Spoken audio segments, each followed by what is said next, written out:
Well, losing weight is not only one of the top New Year's resolutions, it's also one of the most failed New Year's resolutions. So how are we going to stay on track? Tony Bednarowski is a nutrition expert, and he says we can have success if we have the right plan. And Tony is the author of Get Your Lean On, and he's here this morning to get us started on the path to better health. So we need a plan. Yes, we do. Like with anything in our lives. Right. We can't just say we want it to happen and it's magically going to happen. No. I mean, you look at it this way. If you were going to plan a trip to California, what steps would you take to do that if you were going to drive your car? First of all, you'd want to know the destination. Where are you going? How long it's going to take you to get there?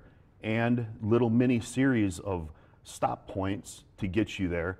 So the overall, long trip doesn't seem so overwhelming. That's the same way we need to approach our New Year's resolution. Okay, to lose weight, get fit, eat better, all that stuff kind of wrapped up in one. All those things are very important, but they miss the underlying simplicity of the plan. And you need a plan. You need a destination, you need a timeline, and you need little incremental goals to get you to that overwhelming big weight loss that you want. So give us some examples. How do we start, and what are realistic goals that we can set for ourselves? Okay, let's say that you want to lose 30 pounds. Okay, first of all, now you established a destination point. 30 pounds is where you want to go. Now that's very overwhelming for a lot of people. So what's next in the step? Establish a timeline, because we as humans are procrastinators. So if we don't have a timeline, I always start tomorrow. Right, exactly. And then if I don't, I start the next tomorrow. Yeah, if we don't have a timeline to do that, then all of a sudden it starts to slip on our priority list. Next thing you know, it never gets done. So we establish a timeline. So 30 pounds, say 3 months. That's significant. But it's an achievable goal.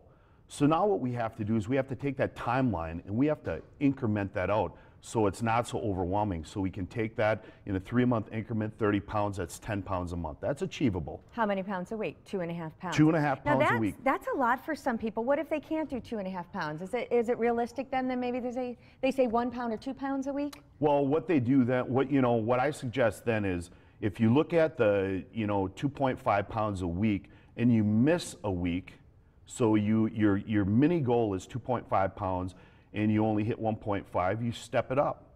I mean, eventually you want to get to that 30-pound goal, you set your time limit and you go for it. Now, you start eating better, exercising a little more because you're not reaching your goal, whatever you've set for your goal. Absolutely, yep. Okay.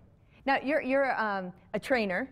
I'm a trainer, yep. Wellness coach. Yep. And where do you work out of? Premier Fitness. Is that in the Valley? It's in Appleton, yep. I have my office set up in there. I do nutrition coaching there. I do my 8-week body transformation programs there, so. Yeah, and he actually takes people over 8 weeks and helps them achieve some of these goals. And we're going to help you today, too, if you're thinking, you know what, this time of year is tough for me. There's little time spent outdoors. There's little light, and people are just kind of sluggish. Why is that? They are. Well, it's obvious that it could be a deficiency in vitamin D. This time of the year, when we don't get that sunlight, we feel that sluggishness. Some of the signs that we could be deficient in vitamin D: sluggishness, regularly tired, your mental focus just isn't on. All these things are definite signs that you could be deficient in vitamin D. And Tony, it is too cold to go outside and get that natural vitamin D right now. Absolutely. So what can we do? Can we add things to our diet? Absolutely. A couple things that you can add to your diet, and simple things are, one is canned salmon. Very, very high in vitamin D. Also high in omega-3 fatty acids, which are great. Water-packed tuna, sardines, fatty fishes are very, very high packed in vitamin D. And if you don't like fishes, you can do mushrooms or whole eggs, but there's something you need to know about the eggs, right? The whole egg. The whole egg. The vitamins and minerals and antioxidants are actually in the yolk. Now, we've been taught to believe that the yolk is the bad part. The bad part. It's full of saturated fat. It has saturated fat, but it's where all the vitamins and minerals are. It's where the omega-3s are. Very, very good. It's like a perfect food. All right. We're going to eat eggs then. some mushrooms, some mushrooms, and some fish. And maybe some we'll fish. all feel better and Absolutely. get started on our path to a better year for all of us. Tony, thank you so much.